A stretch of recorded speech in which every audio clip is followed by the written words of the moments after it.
Jeet media network ಎಂದೆಂದಿಗೂ ನಿಮ್ಮೊಂದಿಗೆ.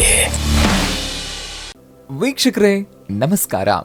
Jeet media network YouTube ವಾಹಿನಿಯ ವಿಶೇಷ ವಿಡಿಯೋ ನೋಡೋದಕ್ಕೆ ನಿಮಗೆಲ್ಲ ಸ್ವಾಗತ. ರಸ್ತೆಯಲ್ಲಿ ಸಿಕ್ಕ ಹಣವನ್ನ ಪರ್ಸನಲ್ ಇಟ್ಕೊಂಡ್ರೆ ಭಯಂಕರ ಬಡತನ ಬರುತ್ತೆ ಅನ್ನೋ ಮಾಹಿತಿಯನ್ನ ಈ ವಿಡಿಯೋದಲ್ಲಿ ನಾವು ನಿಮಗೆ ತಿಳಿಸ್ಕೊಡ್ತಾ ಇದ್ದೀವಿ.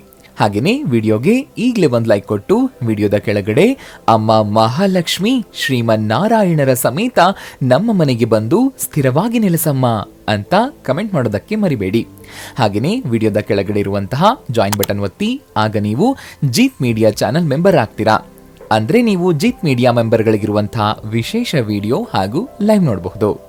ನಾವೀಗ ಹೇಳ್ತಾ ಇರುವಂತಹ ಘಟನೆ ನಿಮ್ಮ ಜೀವನದಲ್ಲಿ ಒಂದಲ್ಲ ಒಂದು ಬಾರಿ ಖಂಡಿತ ಆಗಿರುತ್ತೆ. ಅದೇನು ಅಂದ್ರೆ, ನಡ್ಕೊಂಡು ಹೋಗ್ತಾ ಇರುವಾಗ ರಸ್ತೆಯಲ್ಲಿ ಅಚಾನಕ್ ಆಗಿ ಹಣ ಬಿದ್ದು ಸಿಗೋದು. ಅದು ನಾಣ್ಯವೇ ಇರಬಹುದು ಅಥವಾ ನೋಟ್ ಆಗಿರಬಹುದು. ಈ ಹಣವನ್ನ ನೋಡಿದಾಗ ಇದನ್ನ ಏನ್ ಮಾಡೋದು ಅನ್ನೋ ಪ್ರಶ್ನೆ ಸಾಮಾನ್ಯವಾಗಿ ಎಲ್ಲರ ಮನಸ್ಸಲ್ಲೂ ಮೂಡುತ್ತೆ. ಈ ರೀತಿಯಾಗಿ ನಿಮಗೆ ಹಣ ಸಿಕ್ಕರೆ ನೀವೇನ್ ಮಾಡ್ತೀರಾ?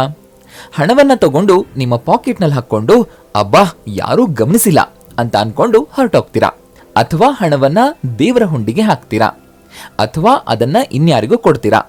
ಶಾಸ್ತ್ರದ ಪ್ರಕಾರ ಬಿದ್ದು ಸಿಕ್ಕಿದ ಹಣವನ್ನ ನಿಜವಾಗಿಯೂ ಏನ್ ಮಾಡಬೇಕು? ಅದನ್ನ ಎತ್ಕೊಂಡ್ರೆ ಏನಾಗುತ್ತೆ? ದಾರಿಯಲ್ಲಿ ಬಿದ್ದ ಹಣವನ್ನ ಎತ್ಕೊಳ್ಳೋದು ಶುಭನೋ ಅಥವಾ ಅಶುಭನೋ ಅನ್ನೋದನ್ನ ಈ ವಿಡಿಯೋದಲ್ಲಿ ತಿಳಿಸಿದೀವಿ. ಹಾಗಾಗಿ ವಿಡಿಯೋನ ಪೂರ್ತಿಯಾಗಿ ನೋಡಿ, ಎಲ್ಲೂ ಸ್ಕಿಪ್ ಮಾಡಬೇಡಿ. ಹಾಗೇನೆ ಲೈಕ್ ಕೊಡೋದನ್ನ ಮರಿಬೇಡಿ. ಹಣ ಅಂದ್ರೆ ಲಕ್ಷ್ಮೀ ದೇವಿಯ ಸ್ವರೂಪ. ಹಾಗಾಗಿ ಅದು ಯಾವ ರೂಪದಲ್ಲಿ ಸಿಕ್ಕರೂ ಲಕ್ಷ್ಮಿ ನಮಗೆ ಒಲಿದಂತೆ ಅಂತ ಎಲ್ಲರೂ ಭಾವಿಸ್ತಾರೆ. ಆದ್ರೆ ಬಿದ್ದು ಸಿಕ್ಕ ಹಣ ನಿಜವಾಗಿಯೂ ನಿಮಗೆ ಅದೃಷ್ಟವನ್ನ ತರುತ್ತಾ? ಹಣೆ ಬರಹವನ್ನ ಬದಲಾಯಿಸುತ್ತಾ? ನೋಡೋಣ. ವಾಸ್ತುಶಾಸ್ತ್ರದ ಪ್ರಕಾರ ರಸ್ತೆಯಲ್ಲಿ ಸಿಕ್ಕ ಹಣವನ್ನ ಶುಭ ಅಂತ ಪರಿಗಣಿಸಲಾಗಿದೆ. ಅದರಲ್ಲೂ ಒಬ್ಬ ವ್ಯಕ್ತಿಗೆ ರಸ್ತೆಯಲ್ಲಿ ನಾಣ್ಯ ಸಿಕ್ಕರೆ ಅದು ತುಂಬಾ ಮಂಗಳಕರವಾಗಿದೆ. ವಾಸ್ತು ಪ್ರಕಾರ ರಸ್ತೆಯಲ್ಲಿ ನಾಣ್ಯವನ್ನ ಪಡೆಯೋದು ಅಂತಂದ್ರೆ ನಿಮ್ಮ ಕಠಿಣ ಪರಿಶ್ರಮದ ಫಲವನ್ನ ನೀವು ಶೀಘ್ರದಲ್ಲೇ ಪಡಿತೀರಿ ಅಂತ ಅರ್ಥ.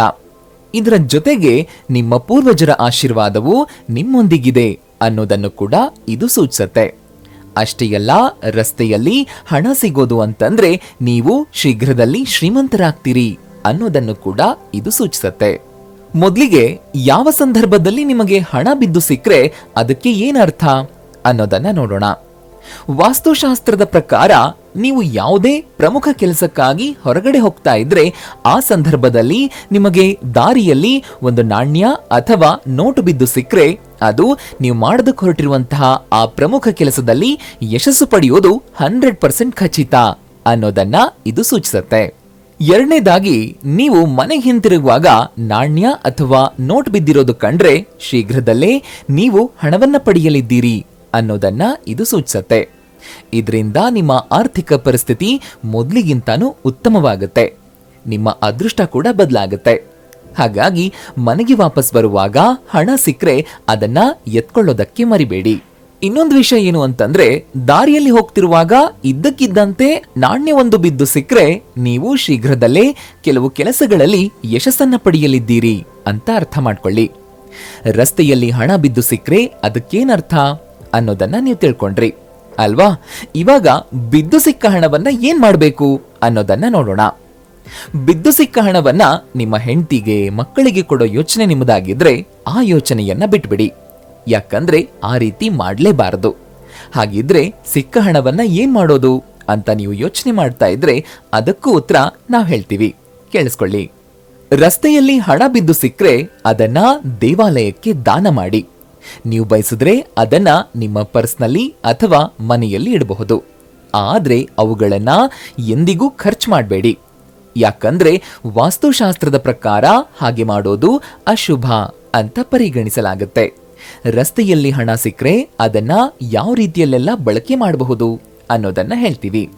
ಒಂದು ವೇಳೆ ನಿಮಗೆ ಬಿದ್ದ ಹಣ ಸಿಕ್ಕರೆ ಅದನ್ನ ನೀವು ಬಿಸ್ನೆಸ್ ನಲ್ಲಿ ಉಪಯೋಗ ಮಾಡಬಹುದು.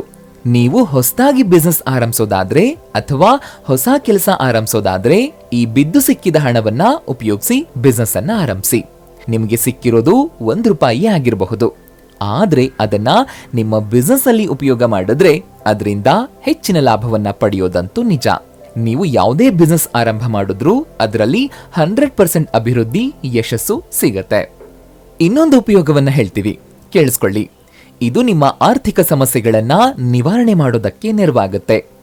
ನೀವು 5 ಅಕ್ಕಿಗಳನ್ನ, 5 ಕವಡೆ, ಶ್ರೀಯಂತ್ರ, 5 ತುಳಸಿ ದಳ ಮತ್ತು ಬಿದ್ದು ಸಿಕ್ಕಿದ ಹಣವನ್ನ ಒಂದು ಕೆಂಪು ಬಟ್ಟೆಯಲ್ಲಿ ಹಾಕಿ ಹಾಗೇನೆ ಗಂಟು ಕಟ್ಟಿ ಇಟ್ಬಿಡಿ. ಬಳಿಕ 5 ಅಗರಬತ್ತಿಯಿಂದ 5 ಬಾರಿ ಈ ಕೆಂಪು ಗಂಟಿಗೆ ಬೆಳಗಿಸಿ. ನಂತರ ಅದನ್ನ ನಿಮ್ಮ ತಿಜೋರಿಯಲ್ಲಿ ಅಥವಾ ಹಣ ಇಡುವಂತಹ ಜಾಗದಲ್ಲಿ ಇಟ್ಟುಬಿಡಿ. ಹೀಗೆ ಮಾಡೋದ್ರಿಂದ ಇದರ ಶುಭ ಫಲ ಶೀಘ್ರದಲ್ಲೇ ನಿಮಗೆ ಸಿಗತ್ತೆ. ಹಗಲು ರಾತ್ರಿ ಎನ್ನದೆ ನಿಮಗೆ ಎಲ್ಲಾ ಕೆಲಸದಲ್ಲೂ ಹೆಚ್ಚಿನ ಲಾಭ ಸಿಗತ್ತೆ. ಕೈ ತುಂಬಾ ಹಣ ಸಿಗತ್ತೆ. ಹಣದ ದಾರಿ ತೆರೆಕೊಳ್ಳುತ್ತೆ. 5ರಿಂದ 10 ದಿನದ ಒಳಗೆ ನಿಮಗೆ ಫಲ ಸಿಗತ್ತೆ. ಒಂದು ಮಾತು ನೆನಪಲ್ಲಿಟ್ಕೊಳ್ಬೇಕು, ಎಲ್ರಿಗೂ ದಾರಿಯಲ್ಲಿ ಹಣ ಬಿದ್ದು ಸಿಗೋದಿಲ್ಲ. ನೀವು ಅದೃಷ್ಟವಂತರಾಗಿದ್ರೆ, ಲಕ್ಷ್ಮೀ ದೇವಿಯ ಕೃಪಾ ಕಟಾಕ್ಷ ನಿಮ್ಮ ಮೇಲಿದ್ರೆ ಮಾತ್ರ ಹಣ ಬಿದ್ದು ಸಿಗತ್ತೆ. ಈ ಉಪಾಯ ಮಾಡೋದಕ್ಕೆ ಹೆಚ್ಚು ಖರ್ಚಿರೋದಿಲ್ಲ.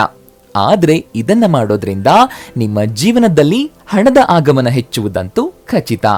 ಹೆಚ್ಚಿನ ಜನ ಕೇಳ್ತಾರೆ, ಬಿದ್ದು ಸಿಕ್ಕಿದ ನಾಣ್ಯವನ್ನ ಅಥವಾ ಹಣವನ್ನ ಪರ್ಸನಲ್ ಇಟ್ಕೊಳ್ಬಹುದಾ ಅಥವಾ ಇದನ್ನ ತಿಜೋರಿಯಲ್ಲಿಡಬಹುದಾ ಅಂತ.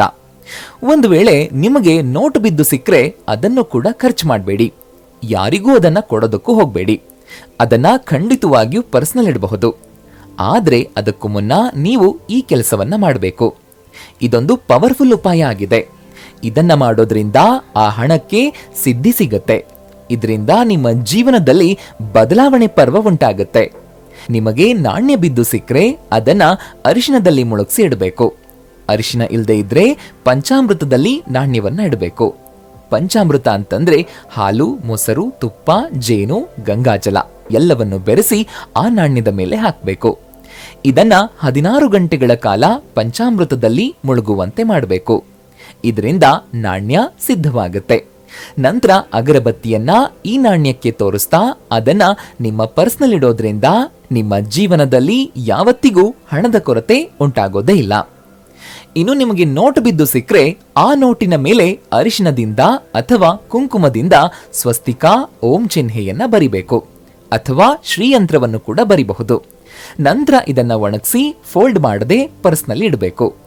ಈ ನೋಟ್ ಎಲ್ಲಿವರೆಗೂ ನಿಮ್ಮ ಪರ್ಸ್ನಲ್ಲಿ ಇರುತ್ತೋ ಅಲ್ಲಿವರೆಗೂ ನಿಮಗೆ ಯಾವತ್ತೂ ಹಣದ ಸಮಸ್ಯೆ ಕಾಡೋದೇ ಇಲ್ಲ.